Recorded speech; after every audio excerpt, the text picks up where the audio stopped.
Welcome back to VTUBE channel. ഞാൻ വിലാസിനി ശ്രീനിവാസൻ. ഇന്നിതാ നമ്മളൊരു അടിപൊളി ഐറ്റം വന്നത്. ഇതാ ഞാൻ ഐറ്റം എല്ലാം ഉണ്ടാക്കി കഴിഞ്ഞു കേട്ടോ. മറ്റൊന്നുമല്ല, പാൽ കേക്ക്, മിൽക്ക് കേക്ക് കേട്ടോ. ഇതൊന്ന് നിങ്ങൾ ചെയ്ത് നോക്കണം. ഇതിൻ്റെ ടേസ്റ്റ് എന്താ, ഇത് ഞാനൊന്ന് മുറിച്ചൊന്ന് കാണിച്ചു തരാം. ഇതാ നമ്മളിതാ കടയിൽ നിന്നൊക്കെ വാങ്ങുന്ന അതേപോലെ കേട്ടോ, അതേപോലെ തന്നെ ഉണ്ട്. ഇതൊന്ന് കണ്ടു നോക്കൂ. അതേ ടേസ്റ്റ് എന്ന് പറഞ്ഞാൽ അപാര ടേസ്റ്റാണ്.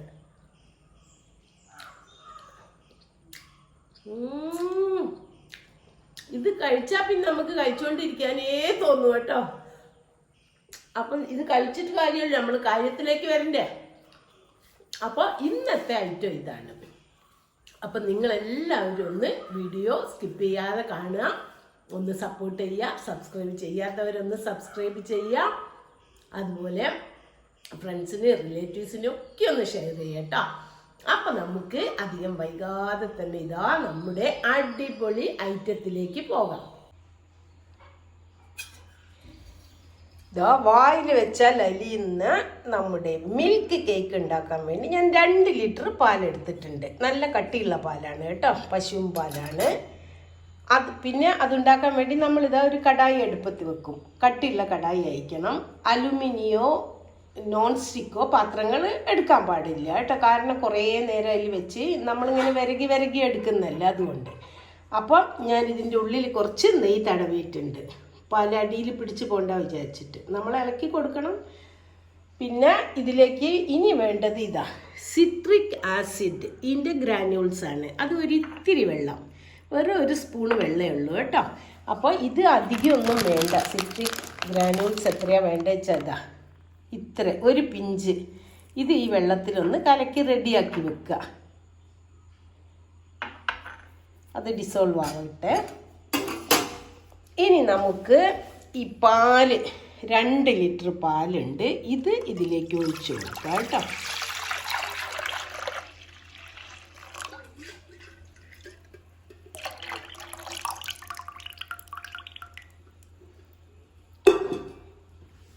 ഇനി നമുക്ക് ഇതൊന്ന് തിളപ്പിച്ചെടുക്കണം. ഇടയ്ക്കെല്ലാം ഇളക്കി കൊടുക്കണം. ആദ്യമല്ല, പിന്നെ അവസാനമെല്ലാം നല്ലപോലെ കൈവെക്കാതെ തന്നെ ഇളക്കണം കേട്ടോ. അപ്പോൾ ഞാൻ ഇതൊന്ന് നല്ലപോലെ തിളപ്പിച്ചെടുക്കട്ടെ. ഇതാ പാല് ഇളക്കി കൊടുക്കണം കേട്ടോ. പാട കെട്ടാൻ സമ്മതിക്കരുത്. പാട കെട്ടിയാൽ എന്താണെന്ന് വെച്ചാൽ നമ്മുടെ കേക്കിൻ്റെ ഇടയിൽ കട്ടിയായിപ്പോവും ഭയങ്കര. അപ്പം അതുകൊണ്ട് പാട കെട്ടാൻ സമ്മതിക്കാതെ ഇളക്കി വറ്റിച്ചെടുക്കണം. പിന്നെ നിങ്ങളുടെ കയ്യിൽ സിട്രിക് ആസിഡ് ഗ്രാനുൾസ് ഇല്ലെങ്കിൽ നിങ്ങൾക്ക് കുറച്ച് ലെമൺ ജ്യൂസ്, ഒരു 1-2 സ്പൂൺ ലെമൺ ജ്യൂസ് കുറച്ച് വെള്ളം ഒഴിച്ച് ഒന്ന് ഡൈല്യൂട്ട് ആക്കുക. അതുപോലെ ഇല്ലെങ്കിൽ വിനാഗിരി എടുക്കുക കേട്ടോ. വിനാഗിരി അതുപോലെ 1 സ്പൂണോ 2 സ്പൂണോ, അധികം വേണ്ട, അതൊന്ന് ഡൈല്യൂട്ട് ചെയ്ത് വെക്കുക. ഇനി ഈ പാലൊന്ന് തിളക്കട്ടെ കേട്ടോ.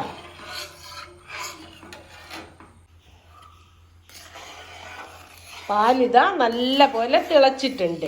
ഈ സമയത്ത് നമുക്ക് നമ്മുടെ മിക്സ് ചെയ്ത് വെച്ച സിട്രിക് ആസിഡ് ഇല്ലേ, അത് കുറച്ച് ഒഴിച്ചു കൊടുക്കുക കേട്ടോ. കുറച്ച് ഒഴിക്കുക, എന്നിട്ട് ഇളക്കി കൊടുക്കുക. നല്ലോണം ഇളക്കണം, അല്ലെങ്കിൽ എന്താ പറയുക, വലിയ കട്ടയായിപ്പോവും. നമുക്കിത് വേണ്ടത് പിരിഞ്ഞ് പനീർ പോലെ ആകും. ചെറിയ കട്ടകളാവണം കേട്ടോ. ഇനി നിങ്ങൾ കൈവെക്കാതെ ഇളക്കി കൊടുക്കണം. പിന്നെ നിങ്ങൾ പാലെടുക്കുമ്പോൾ വലിയ പാത്രം നോക്കി എടുക്കാൻ നോക്കുക കേട്ടോ, അല്ലെങ്കിൽ പതച്ച് തൂകിപ്പോകും. പിന്നെ സൈഡിലുള്ളതെല്ലാം ഇങ്ങനെ വറ്റി വരുന്നതിനനുസരിച്ച് സൈഡെല്ലാം വടിച്ച് ഇതിൽ കൂട്ടണം.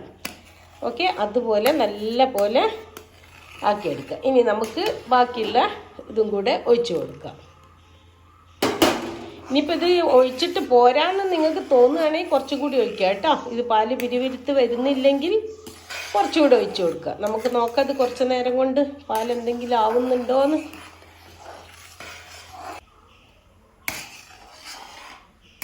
ഇതാ ഇപ്പം പാല് കണ്ടോ, ഇങ്ങനെ കുറച്ച് കഡ്ലിങ് ആയിട്ട് പിരിഞ്ഞിട്ടുണ്ട് കേട്ടോ. ഇങ്ങനെയാണ് നമുക്ക് കിട്ടേണ്ടത്. ഇനി നമുക്കിത് വറ്റിച്ചെടുക്കണം. അപ്പോൾ ഇത് വറ്റിച്ചെടുക്കുന്നതിൻ്റെ മുന്നേ ഒരു കാര്യം കൂടി ചെയ്യാനുണ്ട്. ഞാനിതാ കുറച്ച് പഞ്ചസാര, ഒരു 250 ഗ്രാം പഞ്ചസാര ഇതിലേക്ക് ആഡ് ചെയ്യുന്നുണ്ട്. എന്നിട്ട് നല്ലപോലെ ഇളക്കി കൊടുക്കുക. ഇത് രണ്ടും കൂടെ അങ്ങനെ കുറുകി വരട്ടെ കേട്ടോ. ഇനി കൈവെക്കാതെ ഇളക്കണം. പിന്നെ ഞാൻ പറഞ്ഞല്ലോ സൈഡെല്ലാം ഇങ്ങനെ വടിച്ചു കൊടുക്കണേ, അല്ലെങ്കിൽ അത് ഉണങ്ങി പിടിക്കും.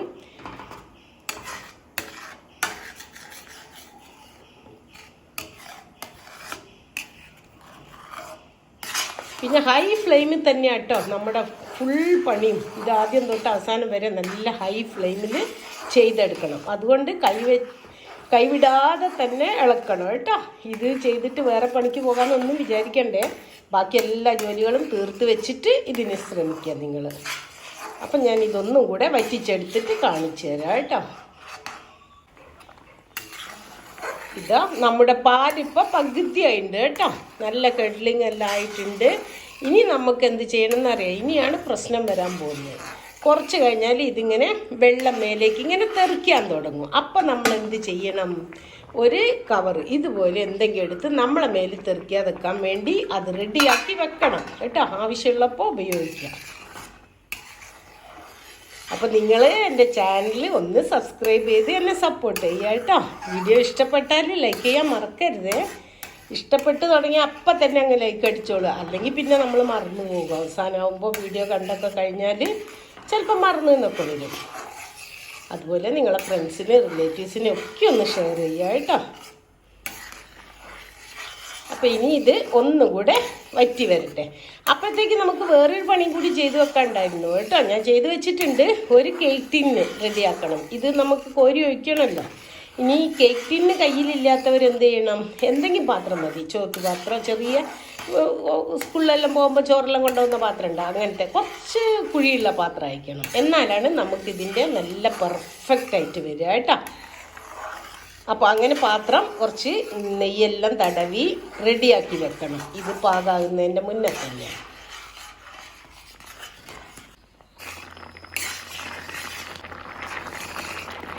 ഇപ്പോൾ ഇതാ കളറെല്ലാം മാറി വന്നിട്ടില്ലേ, നല്ലൊരു കളറായി വന്നിട്ടില്ലേ. അത് നമ്മൾ പഞ്ചസാര ആദ്യമേ ഇട്ട് കൊടുത്താൽ ഇതുപോലെ പഞ്ചസാര കാരമലൈസ് ആയിട്ട് നല്ല കുറച്ചൊരു ബ്രൗണിഷ് കളറായി വരും കേട്ടോ. ഇപ്പം നിങ്ങളിപ്പോൾ ഇത് നല്ല പാൽ വെച്ചാൽ ഞാൻ ചെയ്തത്. നിങ്ങളിപ്പോൾ വീട്ടിൽ പാലെല്ലാം വാങ്ങി വെച്ചു, അതൊന്ന് കാച്ചാൻ വൈകിപ്പോയി, പിന്നെ വന്ന് പാല് കാച്ചുമ്പോൾ അടുപ്പത്ത് വെച്ചാൽ ഇതുപോലെ പിരിപിരുത്ത് വരും. ആ പാല് കളയേണ്ട ആവശ്യമൊന്നുമില്ല. അങ്ങനെ തന്നെ അതിലേക്ക് കുറച്ച് പഞ്ചസാര ഇട്ട് അടുപ്പത്ത് വെച്ച് ഇതുപോലെ വറ്റിച്ച് എടുക്കുക കേട്ടോ. എന്നിട്ട് ഒരു കേക്ക് ടിന്നിലോ എന്തിലെങ്കിലും ഒഴിച്ച് ഷേപ്പാക്കി കുട്ടികൾക്കൊക്കെ കൊടുക്കുക. അതിന് കേടൊന്നുമില്ല. പിന്നെ നമ്മൾ ബേക്കറിയിൽ നിന്നൊക്കെ ഇത് വാങ്ങുകയാണെങ്കിൽ ഭയങ്കര പൈസയാണ്. അതുമാത്രമല്ല കുട്ടികൾക്കെല്ലാം നമുക്കറിയില്ല അവരെന്തെങ്കിലും ചേർക്കുന്നുണ്ടോയെന്നൊന്നും. നമ്മളെ വീട്ടിലാകുമ്പോൾ നമുക്ക് വളരെ മനസ്സറിഞ്ഞ് സന്തോഷത്തോടു കൂടി കൊടുക്കാം, പേടിക്കാതെ കൊടുക്കാം അല്ലേ. അപ്പം ഇതൊന്നുകൂടി വറ്റി വരട്ടെ കേട്ടോ.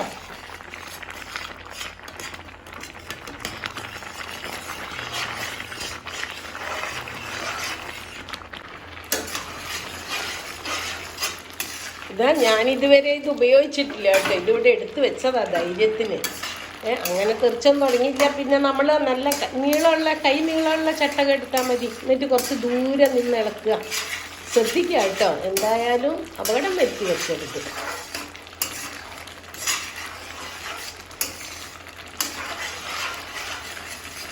ഇനി ഇതിൽ കംപ്ലീറ്റ് വെള്ളവും വറ്റിയിട്ട് ഇതാ നമ്മളിങ്ങനെ നീക്കിയാൽ ചീനച്ചട്ടീൻ്റെ അടി കാണണം കേട്ടോ. നമ്മളെ കടായി എന്തെങ്കിലും ഉണ്ടാക്കണമെന്ന് വെച്ചാൽ ആ പാത്രത്തിൻ്റെ അടിഭാഗം കാണണം.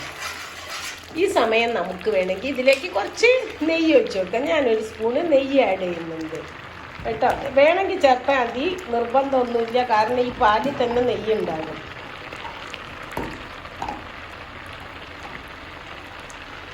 കുറച്ച് ആഡ് ചെയ്തിട്ടുള്ളൂ.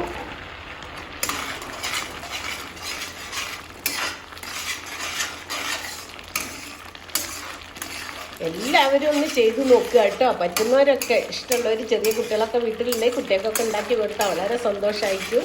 ഇത് ഉണ്ടാക്കി വെച്ചാൽ കുറച്ച് ദിവസം ഒന്നും ചീത്തയാവില്ല കേട്ടോ. ചീത്തയാവുന്ന പേടിയുള്ളവർ വേണമെങ്കിൽ ഫ്രിഡ്ജിൽ വെച്ചാലും മതി. നമ്മളിത് ഉണ്ടാക്കി കഴിഞ്ഞ് ഉടനെ ഒന്നും ഉപയോഗിക്കാനാവില്ല. ഒരു 5-8 മണിക്കൂർ തണുക്കാൻ വെക്കണം. തണുക്കാൻ വെക്കുന്നതിന് ഒരു ട്രിക്കെല്ലാം ഉണ്ട് കേട്ടോ. വലിയ ബ്ലാങ്കറ്റ് എടുക്കുക. ഇതിൽ കേക്ക് ടിന്നതാ ഞാൻ റെഡിയാക്കി വെച്ചിട്ടുണ്ട്. ഓയിൽ പേപ്പറൊക്കെ വെച്ചതാണ് നമ്മളെ ബട്ടർ പേപ്പർ. ഓക്കെ, എന്നിട്ട് വലിയൊരു ബ്ലാങ്കറ്റ് എടുത്തിട്ട് അതിൻ്റെ ഉള്ളിൽ ഇത് വെച്ചിട്ട് മൂടി വെക്കണം. അപ്പോൾ ഒരു 5-8 മണിക്കൂർ കുറേ നേരം ചൂട് അതിൻ്റെ ഉള്ളിൽ തന്നെ തങ്ങി നിൽക്കും.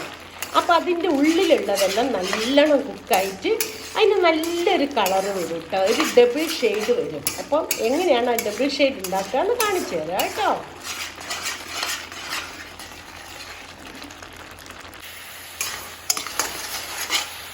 ഇതാ നമ്മുടെ യമ്മി മിൽക്ക് കേക്ക് റെഡി ആയിട്ടുണ്ട് കേട്ടോ. ഇത്രയും മതി. ഇനി അധികം വയ്ക്കിയാൽ ചിലപ്പോൾ കട്ടിയായി പോകും.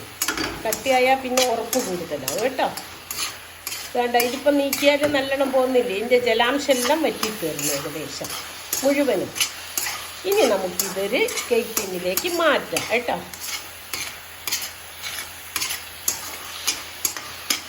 സ്റ്റവ് ഓഫ് ചെയ്യാണ്. ആ ഫുൾ ഫ്ലെയിമിലായിരുന്നു ഇതുവരെ കേട്ടോ. സ്റ്റവ് ഓഫ് ചെയ്തു. ഇനി ഒന്നുകൂടെ ഇതിലിട്ട് ഒന്ന് ഇളക്കി കൊടുക്കുക കേട്ടോ. മതി. ഈ ചൂട് തണിയണതിൻ്റെ മുന്നേ തന്നെ നമുക്ക് കേക്ക് ടിന്നിലേക്ക് കോരിയിടണം. ഇതാ ഞാൻ റെഡിയാക്കി വെച്ച കേക്ക് ടിന്ന്.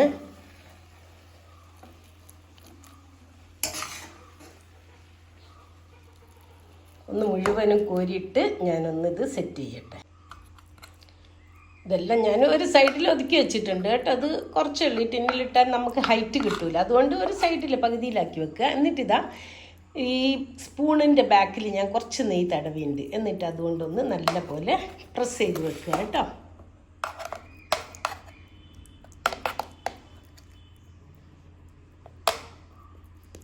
ഇനി നമുക്കിത് സെറ്റ് ചെയ്യാൻ വെക്കാം.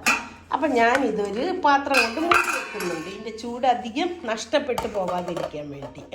ഇതുകൊണ്ട് മൂടിയിട്ട് ഇനി നമ്മൾ സെറ്റപ്പ് ചെയ്ത് വെച്ച നമ്മുടെ ബ്ലാങ്കറ്റിൻ്റെ ഉള്ളിൽ വെക്കണം. ഇതാ ബ്ലാങ്കറ്റിൻ്റെ ഉള്ളിൽ വെച്ചിട്ടുണ്ട്. ഇനി അതിൻ്റെ മേലെ നമുക്ക് ഒരു ടവലിട്ട് കൊടുക്കാം.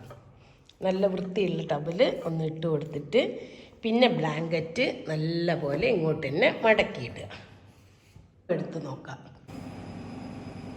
മിൽക്ക് കേക്ക് സെറ്റ് ചെയ്യാൻ വെച്ച് 8 മണിക്കൂറൊക്കെ കഴിഞ്ഞു. നമ്മളൊന്ന് തുറന്ന് നോക്കാം കേട്ടോ. ഇതിൻ്റെ പൊതിഞ്ഞു വെച്ച ടവലെല്ലാം മാറ്റി ഒന്ന് തുറന്ന് നോക്കാം. നല്ല സൂപ്പറായിട്ടുണ്ട് കേട്ടോ. ശരിക്ക് നല്ല പെർഫെക്റ്റ് ആയിട്ടുണ്ട്. ഇനി നമുക്കിതൊരു പ്ലേറ്റിലേക്ക് ഡിമോൾഡ് ചെയ്യാം കേട്ടോ. ഞാനൊന്ന് ഇതുപോലെ എടുത്തൊന്ന് ചെയ്ത് നോക്കട്ടെ. നിങ്ങൾക്ക് ഇങ്ങനെ എടുക്കുമ്പോൾ കിട്ടുന്നില്ല, പ്രയാസം ഉണ്ടെങ്കിൽ എന്ത് ചെയ്യണം, ഒന്ന് സ്റ്റൗവിൻ്റെ മേലെ വെച്ചാൽ മതി. കാരണം നെയ്യല്ലേ, അത് ഉറച്ചത് കൊണ്ട് കുറച്ച് വരാനൊരു പ്രയാസം കാണും. കിട്ടി. എന്താ നല്ല സൂപ്പറായിട്ട്. ഇനി നമുക്ക് ഈ ബട്ടർ പേപ്പർ ഒന്ന് മാറ്റാം കേട്ടോ. നല്ലൊരു സ്മെല്ലൊക്കെ ഉണ്ട്. സൂപ്പർ. ഇതാ നല്ലോണം കിട്ടിയിട്ടുണ്ട്. ഇനി നമുക്കിതൊന്ന് മുറിച്ച് നോക്കാം എന്താണ് ഇതിൻ്റെ അവസ്ഥ എന്ന് കേട്ടോ.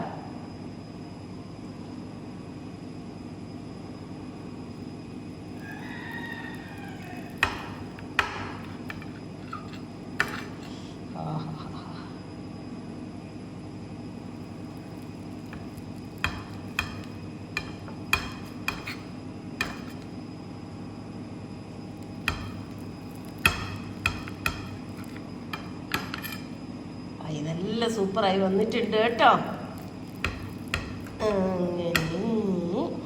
ഓക്കെ, ഇതാ നമുക്കൊരു കഷ്ണം എടുത്തു നോക്കാമല്ലോ ഇന്ന്. കണ്ടോ, വളരെ പെർഫെക്റ്റ് ആയിട്ടുണ്ട്. ഇടയിൽ കണ്ട കുറച്ച് ഒരു ജാതി ബ്രൗൺ കളർ പോലെ വന്നിട്ടില്ലേ, അത് നമ്മൾ ഈ ക്ലോത്ത് ഇട്ട് വെച്ചതുകൊണ്ടാണ് അങ്ങനെ വന്നത്. അതിൻ്റെ ചൂട് കുറേ നേരം പ്രിസർവ് ചെയ്ത് വെക്കുക, അതുകൊണ്ടാണ് കേട്ടോ. അപ്പം എല്ലാവരും ഒന്ന് ഇത് ട്രൈ ചെയ്ത് നോക്കണം കേട്ടോ. ഇത് വളരെ ടേസ്റ്റിയാണ്, കഴിക്കാനും നല്ല വായിൽ വെച്ചാൽ അലിഞ്ഞു പോകും, അത്രയ്ക്ക് ടേസ്റ്റിയാണ്. അപ്പം നിങ്ങളെല്ലാവരും ഇതൊന്ന് ട്രൈ ചെയ്യുമെന്ന് വിചാരിക്കുന്നു. ഇത്രയും നേരം വീഡിയോ വാച്ച് ചെയ്തതിന് thank you very much for your support also. അപ്പോൾ ഇനിയും ചാനൽ സബ്സ്ക്രൈബ് ചെയ്യാത്തവരാരെങ്കിലും ഉണ്ടെങ്കിൽ ഒന്ന് സബ്സ്ക്രൈബ് ചെയ്യുക കേട്ടോ. ഓക്കെ, ഇനിയൊരു വീഡിയോ ആയിട്ട് വരുന്നവരേക്കും bye. Thank you for watching.